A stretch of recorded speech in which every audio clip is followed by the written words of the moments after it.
Emmanuel Jean-Michel Frédéric Macron was born on December 21, 1977, in the city of Amiens, northern France.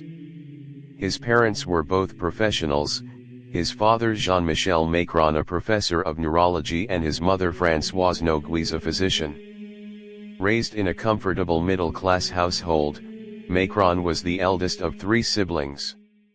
From an early age, he showed signs of intelligence, curiosity, and ambition, displaying a keen interest in literature, philosophy, and the arts. His upbringing in Amiens was marked by discipline and encouragement from his parents, who valued education and instilled in him the importance of intellectual achievement. He was enrolled in private Jesuit schools where he excelled academically. He was known not only for his sharp mind but also for his eloquence in speech and his ability to grasp complex ideas quickly. One of the defining aspects of Macron's early life was his passion for literature and theater. As a teenager, he developed a love for philosophy and began writing essays and plays. His intellectual maturity was evident in how he carried himself, often surprising teachers with his depth of thought. It was during this period that he met Brigitte Trogneux, a drama teacher at his school who would later become his wife. Their relationship began when Macron was still a student, sparking controversy because of the significant age difference. Brigitte was 24 years older than him. Despite opposition from his family and society, Macron remained steadfast in his affection, and years later, after completing his studies, they married in 2007. Their relationship has remained a central and defining feature of his personal life, often discussed in the public eye but also admired for its strength and resilience. After completing high school, Macron moved to Paris, where he continued his education. He studied philosophy at the prestigious Paris Nanterre University, working under the renowned philosopher Paul Ricoeur, who greatly influenced his intellectual development. Macron later pursued public affairs at Sciences Po, one of France's most elite institutions for political studies, and later enrolled at the École Nationale d'Administration (ENA), the training ground for many of France's top civil servants and political leaders. Graduating from ENA in 2004, he entered the French civil service, beginning his career as an inspector in the Ministry of Economy and Finance. His time in public administration helped him develop an understanding of the inner workings of government and policy making, but he also cultivated an interest in finance and global economics. In 2008, Macron took an unconventional step by leaving public service to join the world of investment banking. He became an investment banker at Rothschild & Cie, where his intelligence, charm, and negotiation skills quickly earned him recognition. He was involved in high-profile deals, most notably Nestlé's acquisition of a division of Pfizer, which earned him significant wealth and gave him the nickname the Mozart of finance. His success in banking provided him with both financial independence and the confidence to re-enter public life on his own terms. Macron's transition back into politics came through his association with François Hollande, the socialist president elected in 2012. Macron was appointed Deputy Secretary General of the Élysée Palace, a role in which he served as a close advisor to Hollande, particularly on economic matters.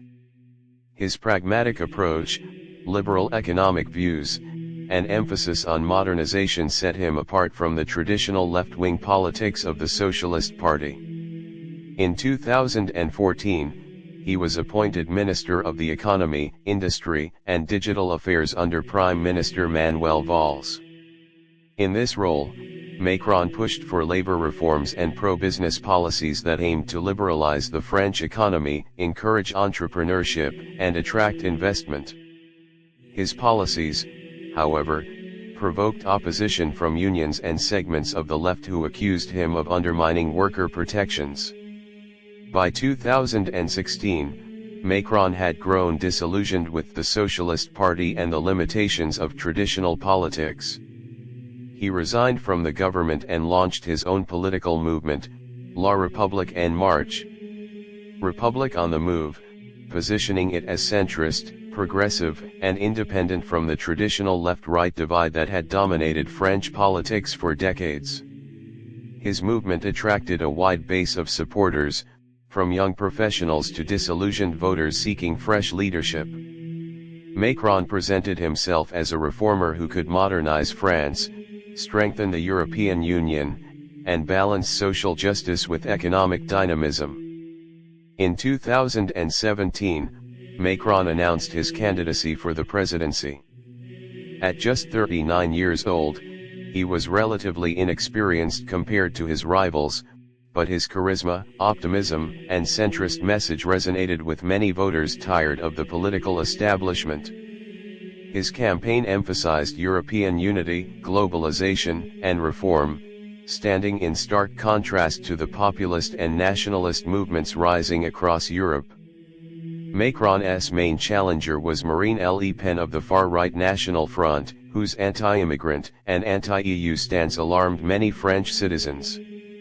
Macron's victory in the presidential election was historic. He became the youngest president in French history and the youngest head of state in Europe at the time. As president, Macron faced the immense challenge of reforming a country resistant to change while balancing his pro-European and globalist vision with domestic discontent. His early presidency focused on labor market reforms, taxation changes, and efforts to modernize the French economy.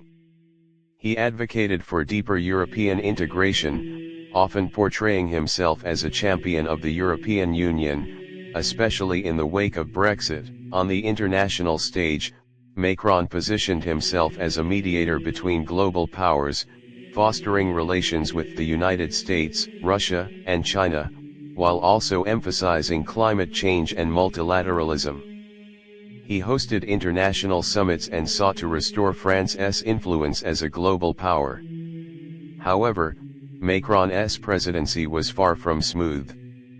In 2018, France was rocked by the Yellow Vests movement, a populist protest sparked by rising fuel prices and economic inequality.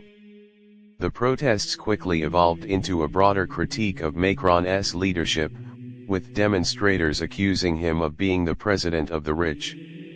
The unrest forced Macron to make concessions, including rolling back fuel tax increases and implementing measures to support low-income citizens. Despite this, his approval ratings dropped significantly during the crisis, reflecting the deep divisions in French society. Macron's leadership style, often described as technocratic and top-down, contributed to perceptions of him as detached from ordinary citizens.